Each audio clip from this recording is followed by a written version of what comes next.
የዛለት ማታ ደውሎ ማርካን ከሌላ ወንድ ጋር እንደነበረች ነገረኝ። ከዛ በኋላ ደግሞ ሞተች ብዬ እንዳስብ አደረገኝ። እሱ ጋር ደብቆ አስቀመጣት።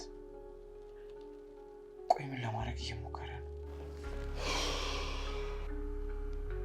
ሁሉም ነገር የሱ ስራ ነበር ማለት ነው?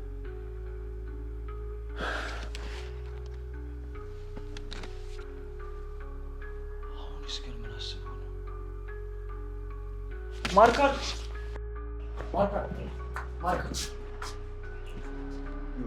የማወራው ነገር ስሜት እንደማይሰጥሽ አውቃለሁ።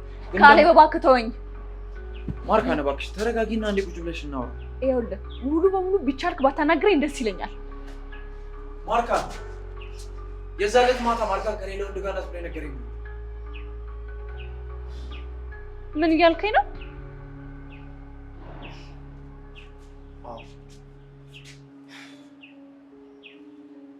ማርካን እኔ ገድያታለሁ ብዬ እንዳስብ ካደረገኝ በኋላ አንቺን ደብቆ አስቀምጠሽ።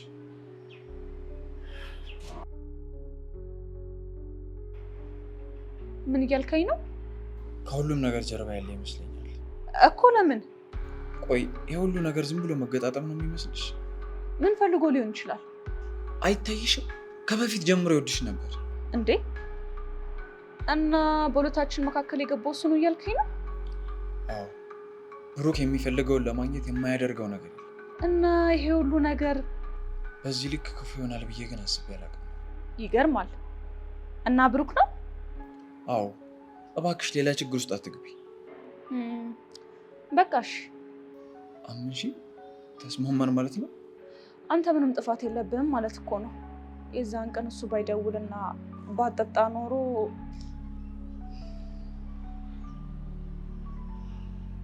አታስብ፣ እረዳሃለሁ። የእውነት? አዎ፣ ከሄለን ጋርም በመጠጣ ኃይል ነው እንጂ ማርካን ሁሉም ነገር ይቅር የማያስብል እንደሆነ እኮ አውቃለሁ። ቢያንስ ልረዳክ እሞክራለሁ። ምን እንደምል አላውቅም። ማለቴ በጣም ይቅርታ። ቢያንስ አሁን ብርድ ላይ ነው የቆምነው፣ ገብተን እናወራ። ከዛ በፊት አንድ ነገር አለ። ምንድን ነው? ያልሽኝን በሙሉ አድርጋለሁ።